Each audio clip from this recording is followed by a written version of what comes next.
Good evening, everyone. Good evening, everyone. My name is Brandon Munty, and I'm the MLA for Leduc Beaumont. And I'll be your host tonight for live and interactive telephone town hall for Alberta's teachers. I'm pleased to be joined by Premier Danielle Smith, the Minister of Education, the Honorable Demetrios Nicolaides, as well as officials from Alberta Education.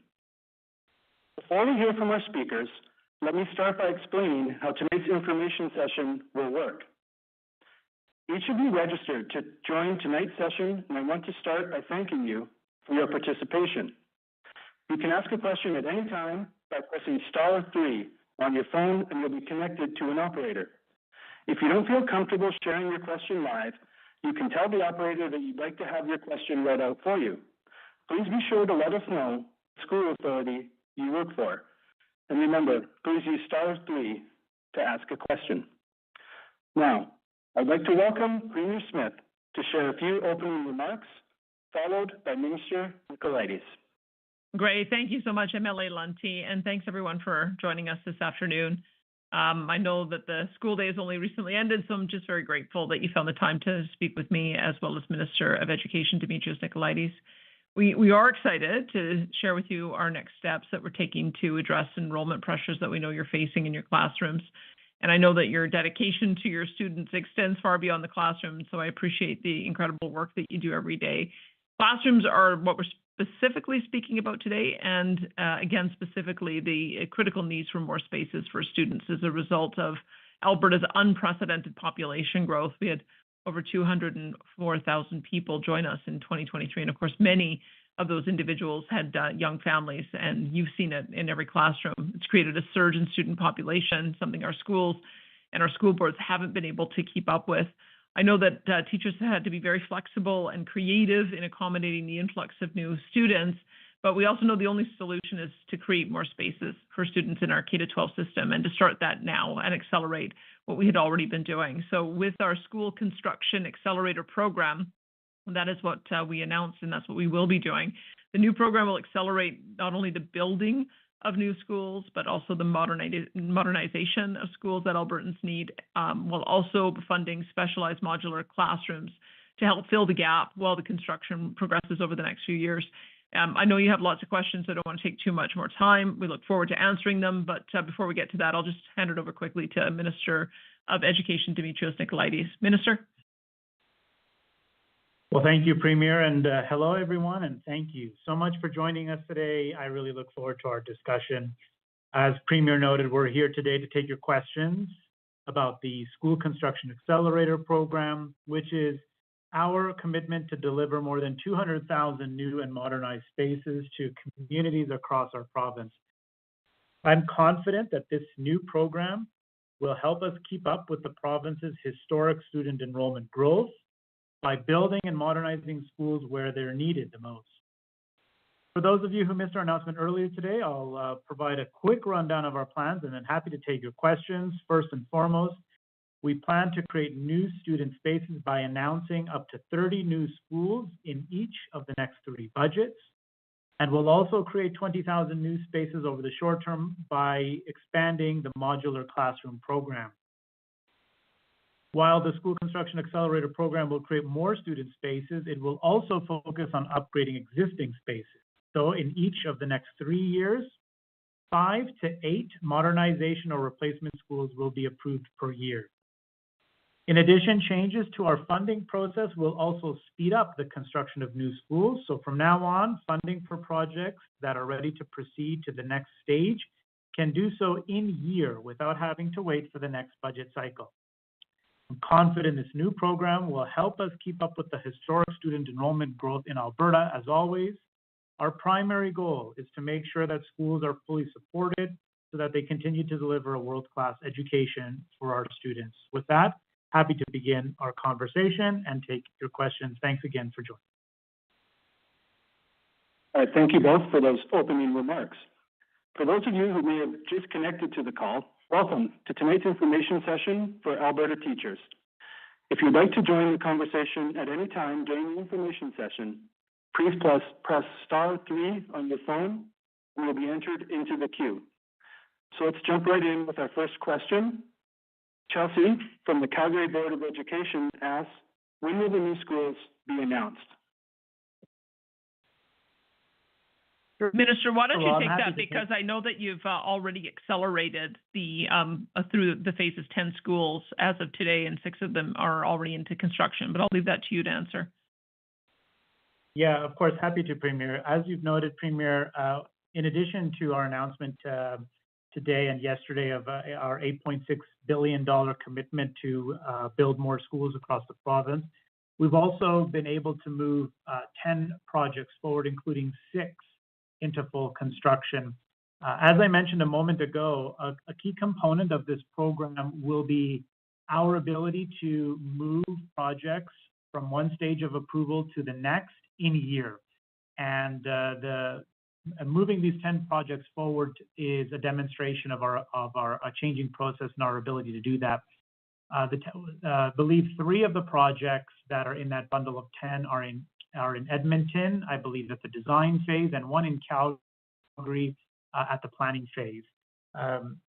Coming back to the original question of when the new schools will be announced, as I noted a moment ago, we do plan and anticipate to be able to announce approximately 30 new school projects in the budget cycle each year for the next 3 years, for a total of 90 schools. And just for additional clarity, the budget by law is required to be tabled before the Legislative Assembly before the end of February. So you will be able to see before the end of February which 30 schools are in that current year's bundle.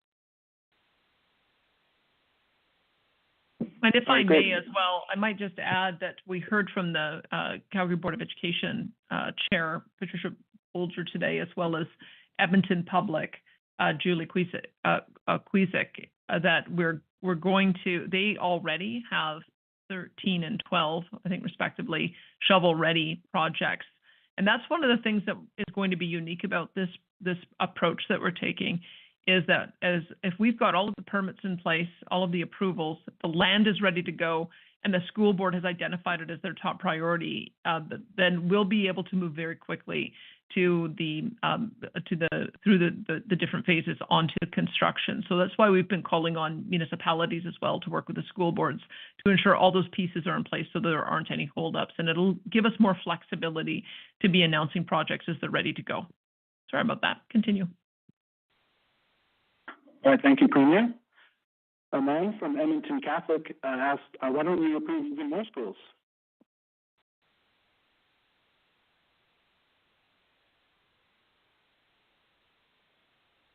Absolutely, I'm happy to take a first stab at that, and the Premier, I'm happy to have you jump in as well. Of course, we always have constraints, and I think we'd love the opportunity to be able to announce even more schools. There are limitations on our ability to build. There are limitations on available workforce. We are also struggling and challenged with a lack of available skilled workers and retiring trades professionals. So as the Premier announced last night in her televised address, this is the largest school construction program that we are able to deliver. And of course, that's an important component. We want to make sure that we're able to deliver. We don't want to overpromise and then not be able to deliver the necessary amount of schools. So what we have come up with in close cooperation and partnership with our colleagues in the Ministry of Infrastructure are the 90 schools, the 5 to 8 modernizations per year, the modulars, and the other pieces. So this is what we believe that realistically we can accomplish, again, given available workforce and other constraints. And so that allows us to do 50,000 student spaces in the next 3 years, and then 150,000 in the 4 subsequent years after that, with the combination of all the things we're able to do. But I think our infrastructure minister, Pete Guthrie, consulted closely with his department and with the construction industry. We want to make sure that we have a sustainable amount of continuous ability to continue building, because we have a variety of other construction projects going on all over the province, but they felt like 30 schools a year for the next 3 years was going to be a sustainable amount without disruption. All right, thank you. Our next question is from Jen in Rocky View. why aren't you announcing additional funding for teachers and other staff? If we could turn that to the minister to answer. Yeah, sure. Happy to jump in. Thank you so much for the question. And thank you for the important work that you do. Of course, it's essential to us that we ensure that we have adequate funding for teachers and other staff. The Premier has talked earlier today about the need to conduct and explore a review of our education funding approach and funding formula. But we are taking action as well. In Budget 24, we did announce and include a sustained investment over the next 3 years of $1.2 billion, specifically for enrollment growth. And that's money directly to help our school divisions hire additional staff, EAs, increase their hours, or hire additional teachers. In addition, the Premier and I, again, were able in just this July, just right before the summer began, to announce an additional $125 million of additional funding to our school divisions to help deal with the enrollment pressures. So we're absolutely committed to doing what we can to provide additional funding for teachers and staff. Because of course, as we build these additional schools, we're going to need some additional staff to help instruct our students there. Premier, anything further to add? Yeah, I just want to put it into context that when we moved to the new weighted average formula for funding school districts, I mean, part of what was happening is we were coming off a period of decline from 2014 to 2022, a struggling economy, net out migration. And I think we had heard the concerns that people had about declining enrollment and wanting to have some stabilization. And I think that was what really brought the new funding model into play, is we wanted to provide that stability. I don't think anyone really thought we'd get 204,000 people moving here in 2023. I mean, we knew we were going to have people move here. We knew that we had more job prospects and a whole variety of factors for people wanting to come. But that, I think, took everyone by surprise. It's the highest level we've ever had in a single year.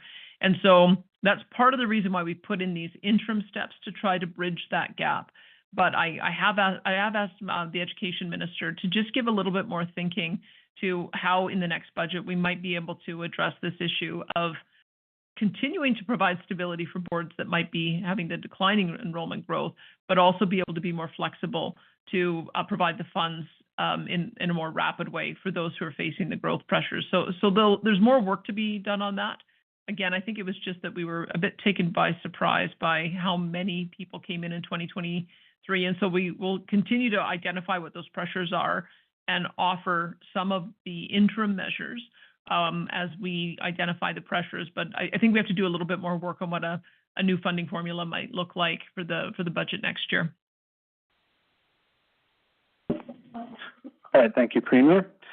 For our next question, Angela from Fort McMurray is asking, how do you address some of the other current issues, such as overcrowding, staffing, working conditions, and retention? Okay, Angela, thank you so much. A very important question. Lots in that. Of course, addressing issues like overcrowding, staffing, retention, as you mentioned. Typically, these complex challenges require comprehensive and multi-pronged solutions. But I think there are a number of things that we're doing. You know, first and foremost, we are working, as we've noted, to significantly expand the number of schools that we have and build more schools. Of course, that helps in part to deal with overcrowding. That helps in part to deal with class sizes. We're also taking a look at funding and providing additional funding, as I've mentioned earlier, $1.2 billion over the next 3 years to help our school divisions hire more staff, which will help with some of the staffing needs. With respect to working conditions, there's no question our classrooms are way more complex today than they've ever been. And we do recognize that. In Budget 23, we announced the creation of the Classroom Complexity Grant, which provides $121 million over 3 years, I believe $44 million this year, to help our school boards hire speech-language pathologists, educational assistants, and other psychologists and other staff to help deal with working conditions and help deal with some of those other challenges. And as well, with respect to retention, we know that there's so much esteem and value for teaching, the teaching occupation profession, and broadly in education. So we are working with our partners. We are talking with some of our partners outside of the major cities to look at what we can do when it comes to retention. We have provided $1.7 million in one-time funding to help add spaces to the BEd program at the University of Calgary and the University of Alberta to help expand some community-based spaces. And we're also looking at other measures, including the Educational Assistant Internship Program, which has been quite successful in helping new EAs enter the profession. And they're already practicing assistants. And so there are a number of pieces that are involved here, and apologies that I can't give you on the call tonight significant detail around all of these pieces which are quite complex. But I hope I've been able to demonstrate that we are taking these issues seriously, and we are working to address them as best we can. Premier, anything further that you wanted to add? I think, I'm sorry if I'm repeating, but the approach that we're taking on modulars as well, because we know that there are delays in building full new schools and doing the modernizations. So we have also announced 20,000 student spaces that we'll create with modulars as that interim measure to be able to create less overcrowding. The other thing is there's some really interesting approaches that various school boards are taking in trying to train up sort of that next generation of workforce. I know, for instance, that down in my area, the Francophone School District is looking at using their facilities. So they've got the daycare on site, and then they've got their K-9 education program, I believe. And then they're also looking at ways of doing training in the evening so that people can be trained in childcare 1, 2, and 3 levels. And I wonder if that is also another thing that we can be looking at doing with the schools, is seeing if there's a way that we could multi-purpose so that we have the schools able to be that next training ground for education assistance, number one, but perhaps also just get people interested in the education profession so that they can go on to university. We also know that there's a number of dual credit programs which might help take the pressure off. I know of a really interesting, innovative model in Innisfail where they actually have the portable classroom on site with 2 teachers teaching the academic program, and then in the afternoon the kids are going and working on construction projects. And I'm seeing just some incredible innovation happening all across the system on how polytechnics, collegiates are developing to give more direct access to careers education, which also helps to bring in different individuals who could help take a bit of the pressure off the academic teaching. So those are a few of the things that we're working on. But we know that number one, we have to have manageable size classrooms. And to do that, we just need to have the extra spaces as the starting point. All right, thank you both for that information. We have our first live question of the evening. Nicole from Calgary Catholic has a question on private schools. Nicole, go ahead. Hi, Chair. My question is, why was it announced that money is going to private schools? It's my understanding private schools, private dollars. Well, we do have a funding formula for those who are in independent schools. It's a fraction of what we support in public school. In public school, we're spending between $10,000 and $11,000 per student, all in on all of the different costs. The independent schools only have the ability to get a 70% of the operational grant, which is about $5,300. And many of those schools actually don't charge tuition or only charge a modest tuition. So they're structured a little bit more like charter schools. We don't know what kind of interest there will be in assisting with getting some space. We had a charter school incubator last year that allows for the incubation, I think, of up to 10 different schools in one facility. And then they have the ability to go out and have their own schools as they expand. But we don't want to prejudge it. We're just letting everyone know that as a government, we believe in choice. We support public, we support Catholic, so we support Francophone, we support homeschooling, we support charter schools and independent schools, and we want to create a bit of an option for all parents, because all parents are taxpayers as well, and so we want to make sure that they're supported in a way that's appropriate. All right, thank you, Premier. We have another question for you from Alex from Red Deer Public. Asks, why didn't you take action sooner? You've known about enrollment and space pressures for a long time. What took so long to come up with the program? Well, let me start with that, and then I'll let Dimitrios add to it. I mean, as you know, I've only been in the position for 2 years, and Dimitrios has only been in the K-12 position for, I think we put him in there just over a year ago. But I guess I would just question whether we really, I think we really did in the last year and a half have a massive surge in newcomers coming to our province as well as students. So I think part of what we were doing is, I've spoken with my K-12, or I've spoken with my infrastructure minister, and he's gone back, and we have been building 18 schools a year, which would have been, I think, able to allow us to keep up with growth in a normal circuit situation. But we ended up with quite a dramatic surge that I don't think any of us really had anticipated. And that's part of the reason why, when we started hearing all of these pressures from all of the schools, I asked Dimitrios if he could work overtime over the summer with the infrastructure minister to come up with a new way so that we could accelerate the program. So that's where it came from, is that we really, I think, ended up with quite an acute condition just because of what has occurred in the last 18 months. Dimitrios, did you want to add to that?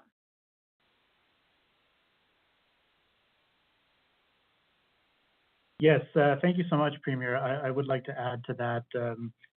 It has been quite sudden, and this pressure that we're seeing, which is primarily in the Calgary and Edmonton metropolitan regions, has really been quite sudden. As a quick example, the Calgary Board of Education had a utilization rate of 87% in the 22-23 school year. And that's a benchmark that I know the CBE and us as a provincial government feel is a comfortable level. Around 85, 87% is about a comfortable level. So they were at about that comfortable level in 22-23. And in 1 year, their utilization increased to 92%.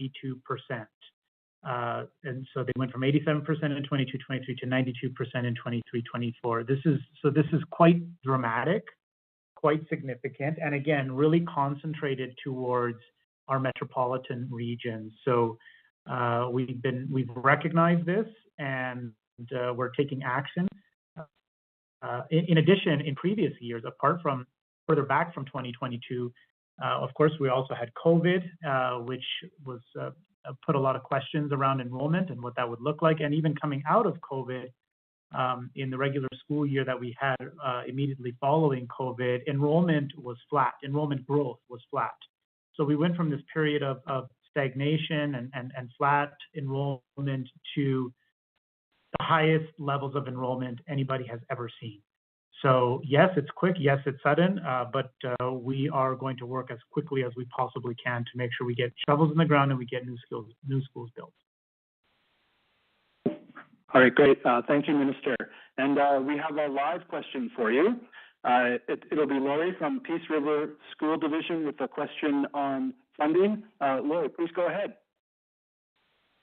Good afternoon, Premier and Minister. Currently, our education is the worst funded in the country. We are falling behind. Our students deserve more. How are you going to address that situation? And then you're going to have all these new schools, but we're not going to have bodies to work in them because folks are leaving the teaching profession. I've taught for 23 than I am this year.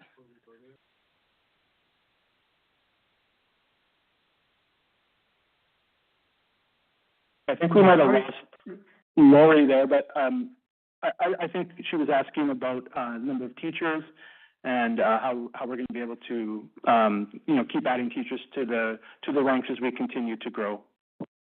Yeah, absolutely. Yeah, thanks, MLA Lundy. Yeah, Lori, apologies that you cut out there for a moment, and we may have lost the connection. Hopefully, you're still on.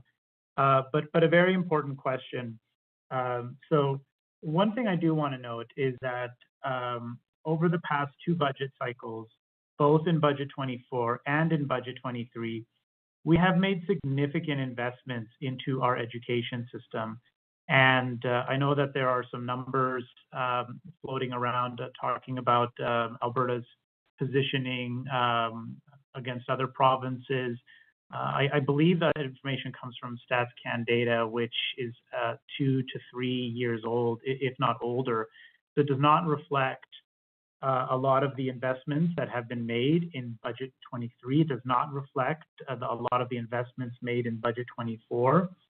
All that being said, we are eager to take a closer look at our approach to funding. What we're seeing now, especially in many of our communities of significant enrollment, is that the weighted moving average is presenting them with some challenges.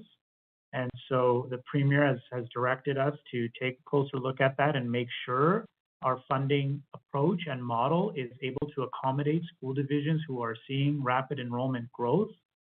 We're confident that by doing that review, we'll be able to ensure that we have the necessary resources to staff these new schools and ensure that our teachers and other educational staff are able to continue to do the amazing work that you all do every single day. And I am personally very proud of all of the incredible work that our teachers and other staff do every day. Last year we were the leader in Canada in our PISA rankings and a leader internationally as well. So much so that 2 summers ago, I had the fortune of welcoming a delegation of German ministers of education who came to Alberta specifically to learn about our success when it comes to our PISA rankings and results. So we are a world-class jurisdiction, and we're going to make sure that we continue to stay a world-class jurisdiction. And I would just add that we want to be comparable with other large jurisdictions in Canada. There was a period of time that we were much higher. And I think we also saw a period of time between 2014 and 2022 where we just didn't have the revenues to be able to sustain the high levels of spending that we had. We saw an increase in debt. We went from being essentially zero debt to $100 billion worth of debt in the space of 8 or 10 years.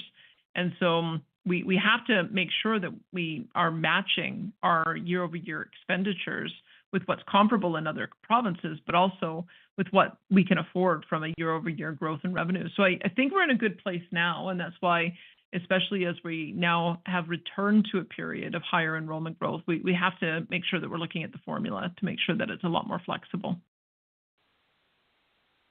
All right, thank you. Our next question comes from Brittany from Edmonton Public, asking, how much money is being allocated to public versus private versus charter schools? And that's for the minister.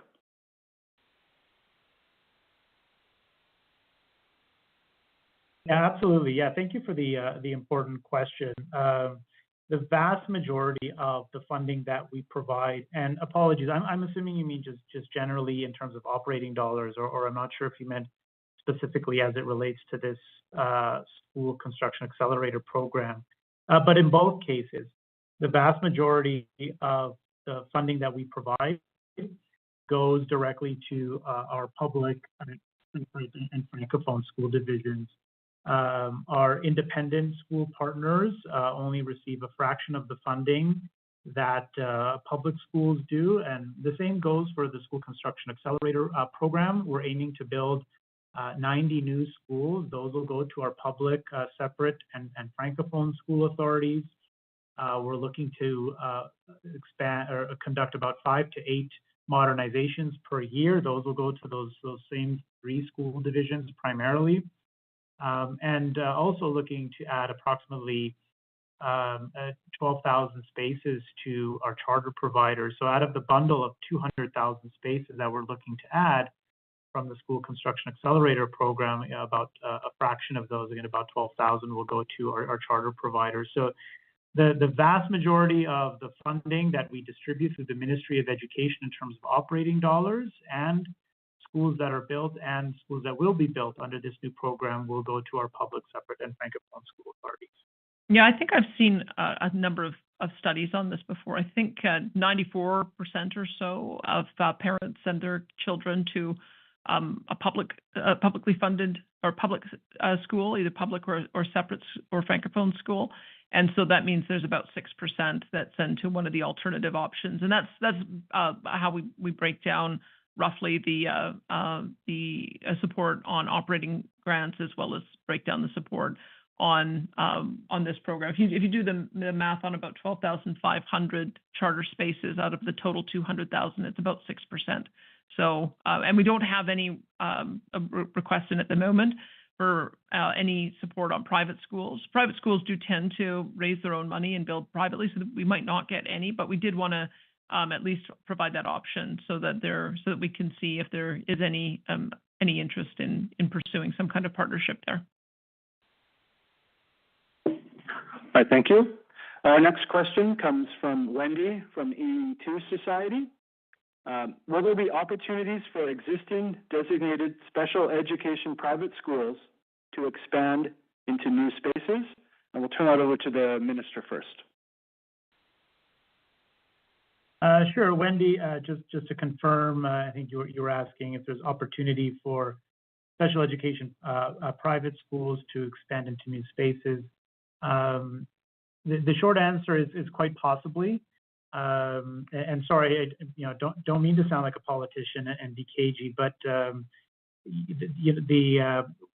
Premier has been clear and has noted in her address that we are looking to develop a program to help our independent school partners expand spaces. So that is our intent. That being said, we don't yet have any dollar figures attached to that program. We have yet to develop and construct that program, the parameters of that, how it will work, timelines, how it will be facilitated.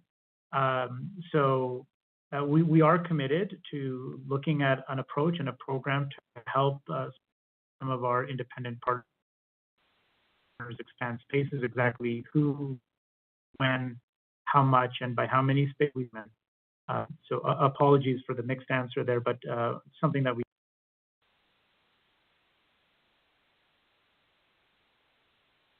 Thank you, Minister. Elsie from Rocky View is wondering, I'm hearing a lot about 3 to 4 years from now. What are you planning to do to help the growth of population this year? We have a lack of staff and many complexities in the classroom right now. What is the plan for this year? Minister?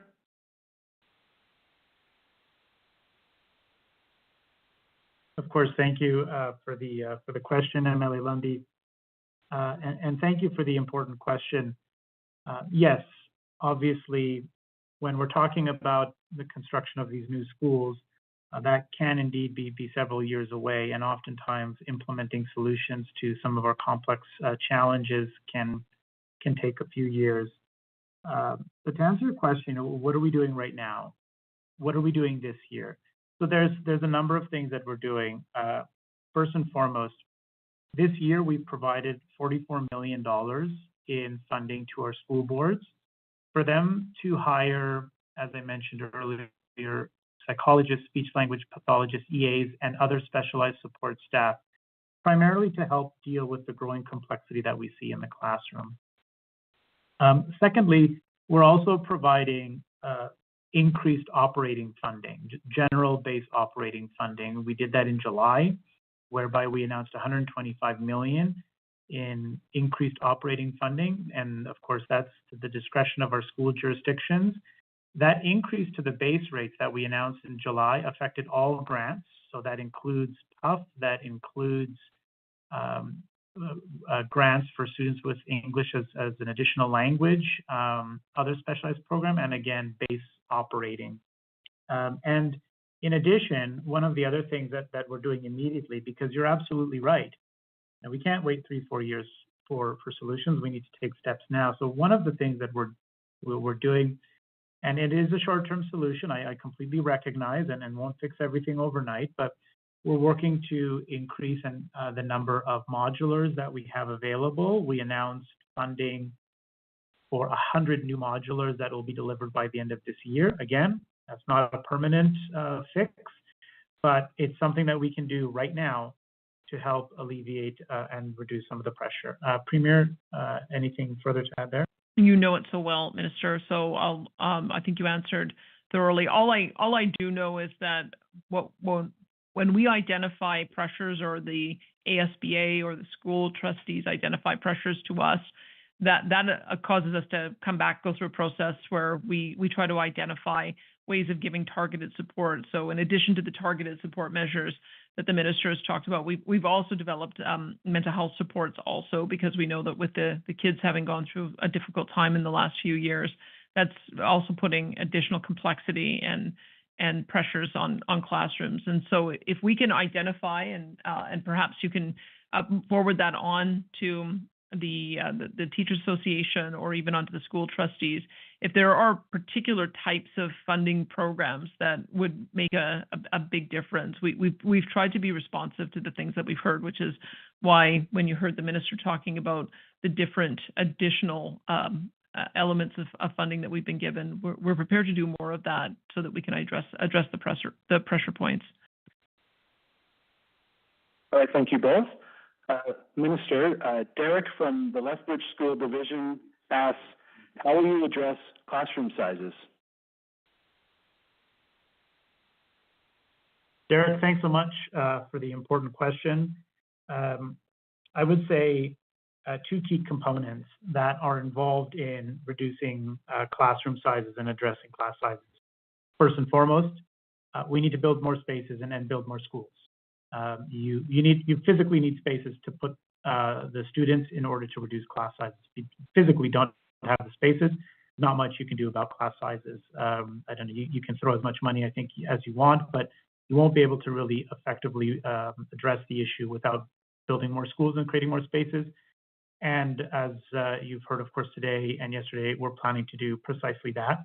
And secondly, you need to make sure, as we've discussed on this call, that those additional spaces are adequately staffed. So I think you need spaces and you need staff. And we've talked a little bit today about some of the investments that we're making to hire additional EAs, teachers, and other staff. So for me, and apologies if I'm being a little too simplistic, but I think we need more spaces and more teachers. And if you have those two things, you can effectively reduce class sizes. And those are the two things that we're working on. Yeah, and we do want to be respectful of the jurisdiction of the school boards, because they know their local conditions best and they know the schools the best. And so we've provided funding so that they can get the complement and mix of professionals that they believe they need. In some places, it may be an additional teacher so that the classes will be smaller. In other places, it may be that they hire an additional EA to be able to take the load off on some of the complex needs students. And so that's part of the reason why, even though we've given dedicated funding, we haven't been prescriptive to the school boards about how they spend it, because we think those are going to be very unique depending on the school and depending on the school jurisdiction. Thank you both. We have another live question. Aaron from Calgary Catholic has a question on complex learners. Go ahead, Aaron. Hi. I am wondering how we can get more funding to get special needs students assessed with a psychological assessment, because we're having a hard time getting students placed into special needs classrooms or getting the supports that they desperately need, because there's just not enough.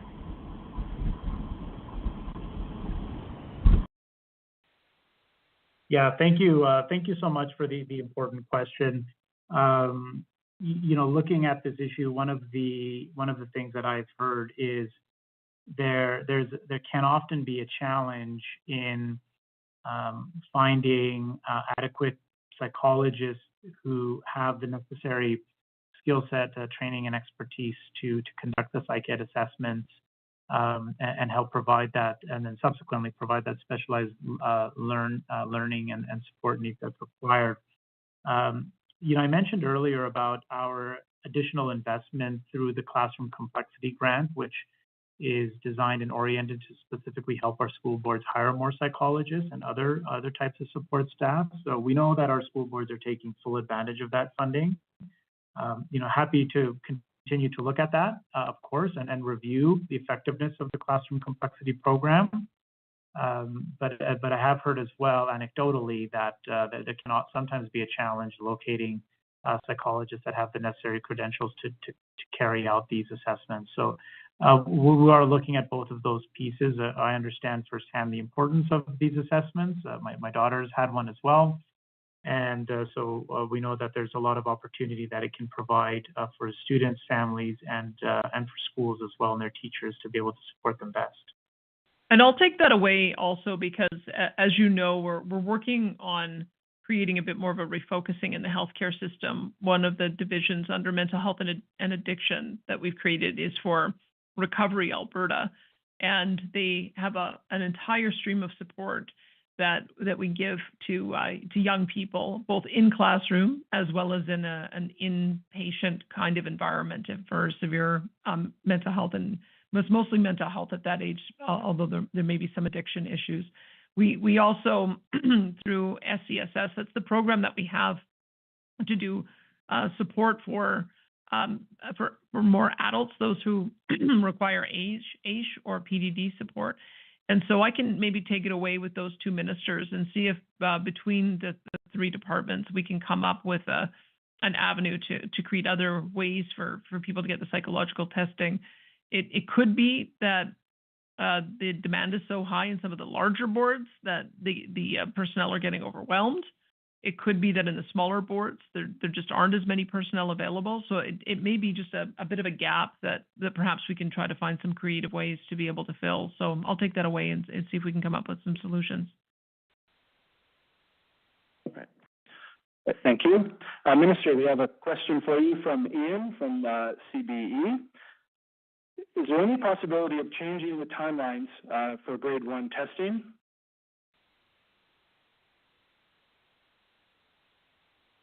Okay, Ian, I'm assuming that you are referring to the early years assessment framework, but that we've recently made some changes, and one of those changes was to move the screening for literacy and numeracy up from January to September.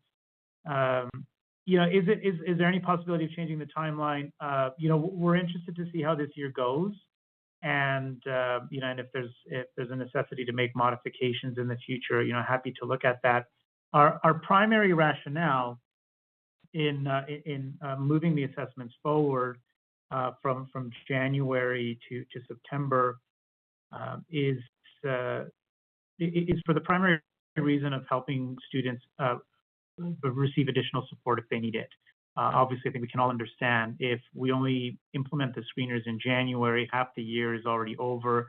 We identify a student who may be dyslexic or requires some other support in January, then any additional support they can receive or notification to the family and help them be attuned or aware to or any other disability or challenge.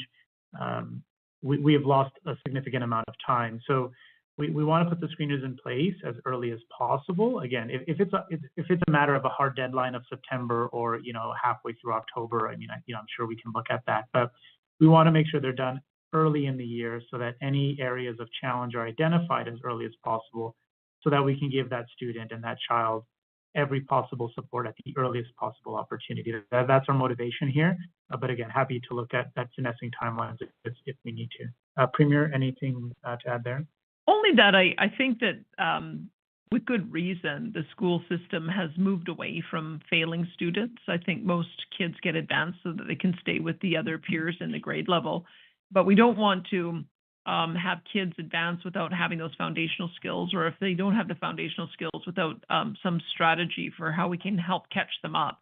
And so that's kind of the feedback that we've gotten from those who are advising us about especially early literacy and math skills, is getting that good foundational base before they go on to junior high just allows them to be a lifelong learner and more of a child and be able to have that more child-centered approach. But we've got to make sure that they've got the foundational skills. So that's the intention behind it, is that if we can identify that early, get the supports they need, do a check-in test in January to see if they've caught up. If they still haven't caught up, continue to provide the supports and do the testing at the end of June, just to make sure that that we know when they're going into the new school year if they're going to need additional enrichment. So it is designed, I think, to be able to as a tool to assist in bringing in the extra resources to help those kids most in need. Yeah, and the other thing I'll just add very quickly to that, Premier, is it does also work to help address any other complexities further down. If we can do that early screening and intervention in those first few years, it can help reduce classroom complexity in later years. So that is also an important instrument that we can use to help improve our education system. And again, as it relates to the exact date and time of the deadline, happy to look at that and certainly open to more consideration. All right, thank you, Minister. We actually have another live question for you. This will be from Brina at the Calgary Board of Education on transportation. So Brina, go ahead. My question is the accelerated building of the 30 schools every year for the next 3 years. What is the plan to provide transportation with the 1 kilometer rule when we already cannot implement or support that?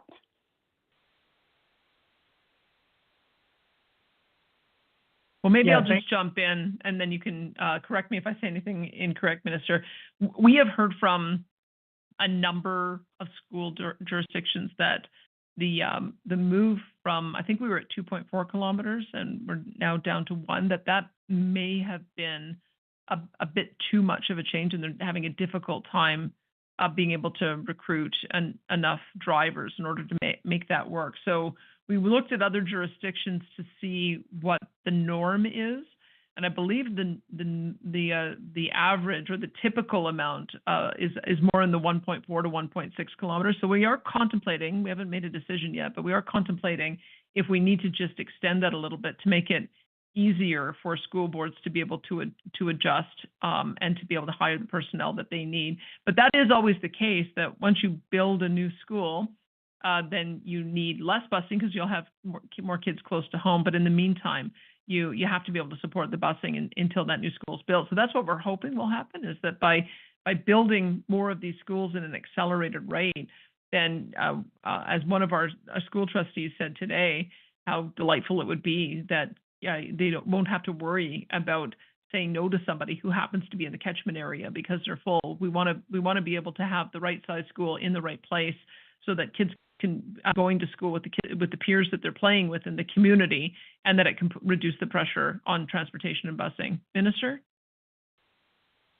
Yeah, absolutely, Premier. The only other thing I would add is just around the actual bus routes and the busing, as you noted. If we have the ability and are able to build more community schools, then more students are able to walk, and that reduces transportation challenges in other areas. Because of course, a number of students, primarily in our largest metropolitan areas, are being bused to overflow schools because their local community school is full and they can't walk to that school. So there will be that knock-on effect, and we're hoping to be able to see that as well. Okay, thank you both. We have a question here from Richard from Rocky View. As an admin, we are looking at the funding formula and looking for a timeline for review. For the fall budget, how soon will we have this information? Maybe let the Minister take the first crack at that. Yeah, absolutely. Happy to, and thank you for the note.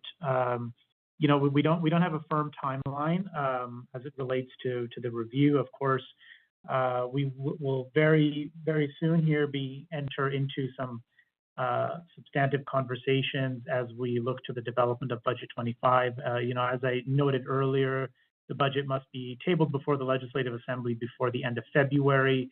So as you can imagine, conversations and the development of that budget take place several months in advance in mid to late fall. So we're quickly coming up to that window. So there's an opportunity there, but we don't have a firm timeline. But we do recognize, as I mentioned, the significant challenges that many of our school divisions are facing with this record enrollment. So it is a matter of urgency and something that we want to look at in an expedited manner.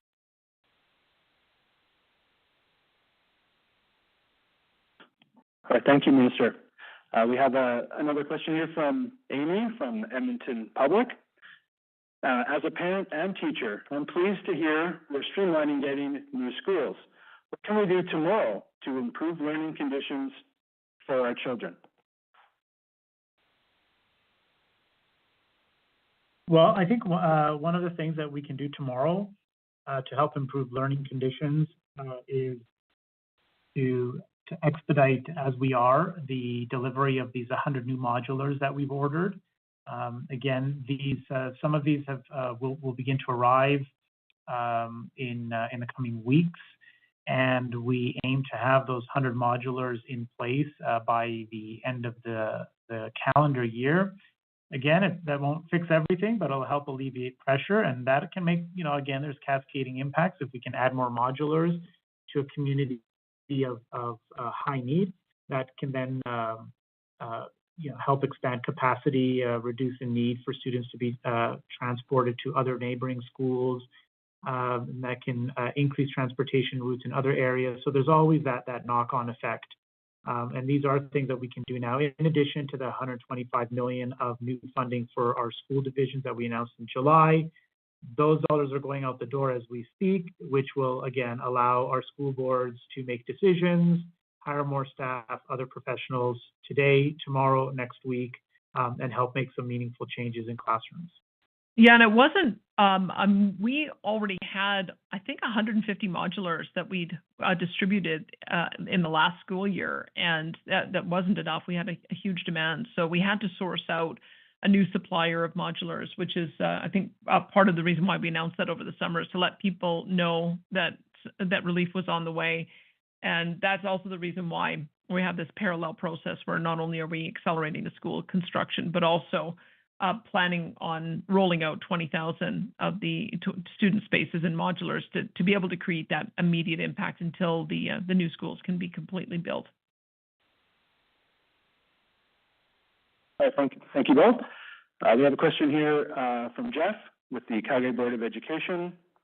How is this announcement going to help increase career education opportunities? Minister? Yeah, Jeff, thank you so much for the question. One of the ways in which the construction of these new schools and the modernization of schools in other communities will help to increase career education is by expanding CTS and CTF lab spaces that we have in schools, particularly, of course, in high schools, as we look to build new high schools in our major cities. That'll come with some of those additional spaces that are necessary to help promote career education pathways and opportunities. In addition, not a part of today's announcement, but another initiative that we're working on relates to providing more funding for collegiate school programming. We have 7 new collegiates that have come online this year alone, which of course will dramatically expand career education. And we have a number of ideas that we're still working on. Premier, I don't know if I've fully briefed you on those, but as per our, we undertook a mission to Germany in early June with representatives from the Calgary Board of Education, Canadian Rockies, Edmonton Catholic, a couple other school divisions, and we learned some really valuable and insightful lessons about career education. And we just had a debrief, in fact, with those partners yesterday about other steps that we can take to continue to expand career education opportunities in our schools. So more to come. Mike, and I'm very excited about this area. I try to brag about every school jurisdiction I hear where I hear of a novel new program. There's aviation schools that have been started that teach kids how to fly. There's agriculture schools that teach kids animal husbandry and how to grow crops. I was just on a recent trip to La Crete, where up there they've invested in a number of different facilities to be able to build micro homes for the communities to give kids access to the building trades, but then they take the micro home out into the community. They've got driver training so that kids can get their class 1. They have simulators so that kids can get on the ground access with virtual technology to excavators and crane operations. And they also have a lab to expose kids to many of the health sciences as well, so that they can get on the pathway to be nursing assistants, LPNs, and ultimately nurses. So, and that's just one small school district. They invested about $5 million in building out those extra facilities, and it allows for a number. I think they are expecting they'll expose kids to over 200 different careers and professions. So with the new simulator technologies and with all of the new virtual reality goggles and experiences people can have, we really can create a simulation lab virtually anywhere. And so we're trying to do what we can to just share the best practices that are already happening in the school so that others can do more of that. And I think it's really giving kids an incredibly rich experience and opening their eyes to the whole variety of programs that are available. And it's working. We've seen an increase year over year of 50% in the number of kids who are in apprenticeship programs. And so we're hoping that continues. And it really is remarkable to see the innovation that is happening on the ground. All right, thank you. Our next question is from Amanda from Red Deer Catholic regarding the cell phone policy. Specifically, what is the rationale to bring it in so quickly? Minister? Sure. Thank you so much, Amanda. The rationale behind the cell phone policy and bringing it in so quickly, there's a couple of reasons for that. First and foremost, we want to remove distractions from the classroom. When our students are in a classroom, of course, their primary attention needs to be focused on learning. And I believe that we do need to rush with that because we want our students to be able to achieve their very best. We don't want them to be distracted in our classrooms. We want them to be focused on the instruction that the teacher is providing. And with the new school year, of course, underway, it's a good opportunity to bring in additional rules around cell phone policy. In addition, this won't solve the entire problem of mental health, but it'll help. We all know that there are growing concerns and questions regarding mental health of children and challenges. And again, this isn't the end-all be-all, but if we can remove cell phones and the accompanying social media that is often accessed through cell phones, and in addition, as you may know, our policy was not just to remove cell phones and other personal devices, but also to restrict access to social media sites from school networks. Of course, I know as well that kids can get around that. I have 2 10-year-olds in my home, and they get around a lot. So we know that they can sometimes get around that. But if we can reduce those instances at schools and using phones and other personal mobile devices to access social media, we can hopefully take a small bite out of online bullying, harassment, intimidation, other things that occur, and help improve the students' well-being. Yes, and thank you to all of you and your school districts as well. This was part of the reason we were able to move so quickly is we got a lot of feedback very rapidly. I think the minister was shocked at the 68,000 people who participated in the questionnaire that he sent out.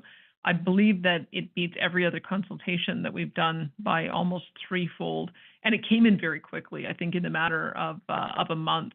And the results were pretty overwhelming and uniform. That whether it was parents or whether it was teachers or administrators, they wanted us to act. Because I think what has happened is that there may be a teacher who wants to enforce a policy, but then a parent may complain, and then the teacher doesn't feel backed up. And so if you want to be able to blame someone, you can blame us. Say, oh no, sorry, the province made us do it. But because I think we wanted to make sure that there wasn't any one classroom or teacher having differential policies from another and then creating the pressure in the school or on the principal. We just wanted to make sure that everybody knew that when you're in the classroom, you're there to learn and pay attention. So we didn't want to impose it in a way that was unhelpful. We really wanted to pose it in a way that was helpful to you. There are some jurisdictions that went further. they are not allowing school phone use at all from the moment you step foot on to the moment you step foot off. We've modified that a little bit to see how that goes, and we are allowing the different school districts, principals, and teachers to develop some of the exceptions that there might be around that. It may be that you have the need for kids to bring a device for some education assisted reason, and we just want to be able to have the latitude. But generally speaking, we had heard pretty overwhelmingly that parents and their teachers want the kids to pay attention in the classroom. Classroom time is for some serious business, so that's part of the reason we acted so quickly. Thank you, Premier. So we have time for one more question. It's a live question tonight before we turn it over to the Minister for some closing remarks. But before we do that, Minister, Jean from the Calgary Board of Education has a question on some complexities in the classroom. Go ahead, Jean. Hi, thank you for taking my question. First of all, thanks for the extra space. I think that's fantastic. However, yes, complexities. We talk about sizes all the time. But I can have a class, or somebody can have a class of 25, 30 students, which doesn't sound like a lot, but can have 10, 12, 15 students with individual program plans because of medical conditions. Some of those might include students that are, have autism or are nonverbal. Maybe you're a grade 6 classroom and you're working at a preschool level, and it's all within one classroom. This is what's causing teacher burnout, not just the sizes. What are we doing about that? Well, maybe I'll start, and then the minister can add to it, because I have asked to see if there are ways that we can look at what's happening out in some of the independent schools and see if there's some learning that we can have from that about how to give more specialized approach to the kids with the high needs, and as well as be able to honor as much inclusion as possible. If you look at, for instance, Renfrew School in Calgary, and then there is a brand new school in West Edmonton specialized for kids who are on the autism spectrum. And part of the reason why having these kinds of approaches is it allows for us to see what works and see if it works for the kids and see if it works for the families, and then see if there's a way for us to replicate any of the learning in that. So we're looking at that to see if there are some kind of specialized approaches that we can take to be able to assist and see if we can create less complexity. I've also always felt like if we can get more education assistance in the classroom, that just having that extra hands on deck for all the kids with the various specialized learning needs is important. And we'll continue working with school boards to try to prioritize that, because to your point, if you've got a classroom of 30 kids and 6 are complex versus a classroom of 20 kids and 4 are complex, it's still going to be a handful. So being able to figure out the best way to support those kids, whether it's in a specialized setting or whether it's by having more education assistance support, I think that's the ongoing conversation we need to have. And I know the minister is quite keen to look at some of the new models that are emerging. Minister? Yeah, absolutely. I would agree. And, as I've said before, I think, multiple pieces play a role in this. Adding more, building more schools and adding more spaces will help move the needle. Obviously, if you have less students in a classroom that require additional support, it is less burdensome. It is still a challenge, but it is still less burdensome. In addition, we are looking at that classroom complexity grant that we're providing, which again is tailored and customized for specific needs. The school boards need to report very specifically about how many additional EAs they've hired, or how many hours they've expanded, or how many additional psychologists or other support staff they've brought on board. And I think that there's also opportunity. We talk a little bit about our charter and independent providers, and if memory serves me correct, I believe about 60% of our independent providers provide programming for students with special needs, and a significant portion of our PUF funding again goes to our independent providers. And so if we can work to expand spaces there, or with our charter providers, I know there's charter schools for like in Calgary, Westmount Charter for gifted students, and other pieces that can take in more students, then that can help as well. And we can work together to make sure that each individual student receives the tailored and custom support that they need to succeed. Well, thank you, Minister, and thank you everyone for joining us tonight and for submitting your questions.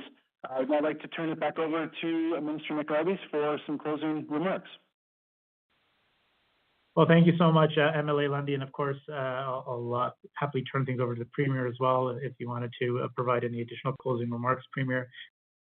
Just from my end, I just want to wrap up by thanking you all for joining us today. I greatly appreciated your questions and comments and input as well.